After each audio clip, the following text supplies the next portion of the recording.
বিলাসীপাৰাৰ হলমাৰী শিলবালি মহলত ব্যাপক অনিয়মৰ অভিযোগ উঠিছে।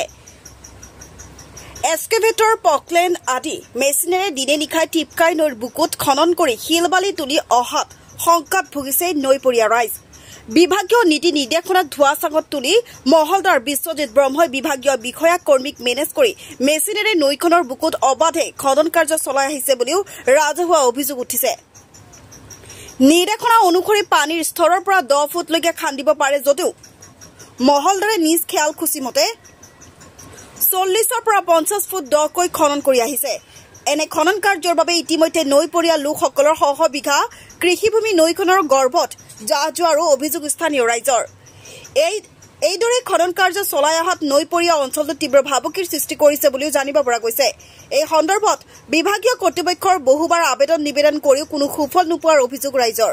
সেয়ে ধুবুৰী জিলা আয়ুক্ত বিভাগীয় মন্ত্ৰীক সৰজমিন তদন্তক্ৰমে ব্যৱস্থা গ্ৰহণ কৰিবলৈ কাটৰ আহ্বান স্থানীয় ৰাইজৰ। News desk report, news Assam এনি। শোলমাৰী শিলবালি মহল যিখন আছে সেই মহলখনত যি অনৈতিক কাৰ্যকলাপ চলাই আছে সেইবোৰৰ প্ৰতি লক্ষ্য কৰি আমি বিভাগীয় কৰ্তৃপক্ষক একদম চাপৰগ্ৰাম ৰেঞ্জৰ পৰা আৰম্ভ কৰি DFO, তাৰপিছত আমাৰ জিলা কমিশনাৰ অফিচ, তাৰপিছত গুৱাহাটী PCCF অফিচ, কনচাৰ্ভেটৰ অফিচ আৰু মিনিষ্টাৰলৈকে আমি নৈপৰীয়া ৰাইজে গয়ানাইজ মিলি আমি এখন কমপ্লেইন আমি ইহঁতসকলক দিলোঁ আৰু সেই কমপ্লেইন দিয়াৰ পিছত আমি আজিলৈকে সেই কমপ্লেইনৰ পৰিপ্ৰেক্ষিতত কোনো ইনকুৱাৰীও নাপালোঁ আৰু যিটো বহিৰ্ভূতভাৱে নিয়ম বহিৰ্ভূতভাৱে যি কাৰ্য কৰি আছে সেই কাৰ্য ইহঁতে ৰেণ্ডমভাৱে চলাই আছে। ইহঁতৰ মেচিনৰ কোনো পাৰ্মিশ্যন নাছিল। ইহঁতৰ শিলবালি যিখন এগ্ৰিমেণ্ট চৰকাৰক ৰেভিনিউ দি যিটো এগ্ৰিমেণ্ট লৈ আহিছে সেই এগ্ৰিমেণ্টৰ কপিলৈকে আমি উঠাইছোঁ। সেই এগ্ৰিমেণ্টত যিবোৰ বস্তু আমি দেখা পাইছোঁ সেই বস্তুৰ বা নীতি নিয়ম অনুযায়ী আজিলৈকে ইহঁতে 1% কাম কৰা নাই, কমপ্লিটলি মেনেজ কৰি চলি আছে। আৰু সেই হিচাপত আমি গঞা ৰাইজে বিভাগীয় কৰ্তৃপক্ষক কৰ্ণগোচৰ কৰাৰ পিছতো আমি ৰাইজে উপকৃত হ'ব নোৱাৰিলোঁ। কি অভিযোগ আছিল আপোনালোকৰ? আমাৰ লগৰ একচুৱেলি অভিযোগ আছিলে ইহঁতৰ যিটো নিয়মাৱলী আছে সেই এগ্ৰিমেণ্টত বা যিটো স্পেচিফিক কণ্ডিশ্যন দিছিলে চৰকাৰে বিভাগীয়ভাৱে সেই কণ্ডিশ্যনত যিবোৰ নীতি নিয়ম আছে সেইবোৰত আমি দেখা পাইছিলোঁ যে ইহঁতে ৱাটাৰ লেভেলৰ পৰা টোটেলি 10 ফুট খান্দিব পাৰে। আৰু আজি যিটো আমি প্ৰেক্টিকেল ফিল্ডত দেখা পাই আছোঁ সেইটো আপোনালোককো আমি অলপ আগতে লৈয়ে গৈছোঁ, আপোনালোকে ভিজুৱেল লৈছে। আমি প্ৰেক্টিকেল ফিল্ডত যিটো দেখা পাই আছোঁ যে ইহঁতে মেচিন লগাই এটা এটাকৈ গৰ্ত ইহঁতে 40 ফুট 50 ফুট 60 ফুটলৈকে খান্দিছে।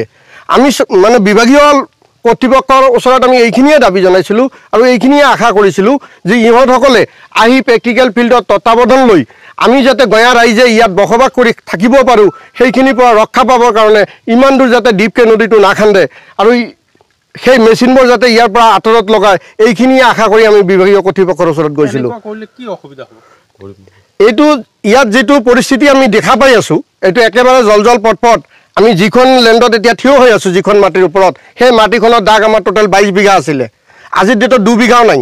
যিমানে গহীমলৈকে যাব যিমানে গৰ্ত দ্বীপ হ'ব সিমানে আমাৰ পাব্লিকৰ ক্ষতি হ'ব। তাৰ কাৰণ গৰাখহনীয়া অতিকে হৈয়ে থাকিব। গৰাখহনীয়া ৰোধ কৰাৰ কোনো ইয়াতে প্ৰতিৰোধকাৰী কোনোৱে নাই। আমি এই ৰাস্তাটো যিটো ৰাস্তা এটা সময়ত আমি ইমান দুৰ্ভগীয়া হৈ আছিলোঁ, এজন বিধায়কৰ তাত আমাক 50 বাৰ 100 বাৰলৈকে যাব লাগিছিলে আমাৰ ৰাস্তাৰ কাৰণে। আজি সেই ৰাস্তাটো নদীৰ কাষৰ পৰা 10 ফুট 20 ফুট আঁতৰত হৈ আছে আৰু সেইখিনি ঠাইতে মেচিনৰ পাইপ লগাই আছে। আৰু আমি বিগত দিনত যিটো দেখা পাইছিলোঁ আমি জন্মলগ্নৰে পৰা এইখন নদীৰ কাষতে বসবাস কৰোঁ, সেই হিচাপত আমি ইয়াত যি দেখা পাইছিলোঁ বিগত দিনত ইয়াত নাৱেৰে কালেকশ্যন হৈছিলে।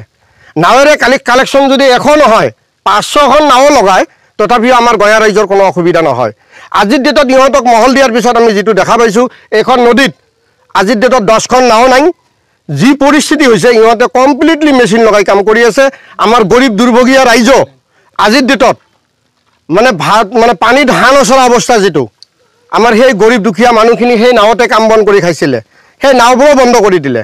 ইহঁতকতো চৰকাৰে এইখিনি মানে অধিকাৰ দি পঠিয়াই দিয়া নাই যে তাৰে যাই যিবোৰ নিৰীহ নিচল মানুহ আছে সেইবোৰৰ কৰ্ম আপোনালোকে বন্ধ কৰি দিয়ক। তো আমি বিভাগীয় কৰ্তৃপক্ষক আৰু কনচাৰ্ভেটৰৰ পৰা আৰম্ভ কৰি PCCFলৈকে আৰু বন বিভাগৰ মন্ত্ৰী মহোদয়লৈকে আমি এইখিনিয়ে কাটৰ আহ্বান কৰিম যে ইহঁতসকলে সৰজমিন তদন্ত কৰি যিটো নিয়মাৱলীত আছে আমি 100% বিচাৰোঁ যিটো চৰকাৰে ৰেভিনিউ পাই আছে আমিও বিচাৰোঁ যে চৰকাৰে ৰেভিনিউ পাওক।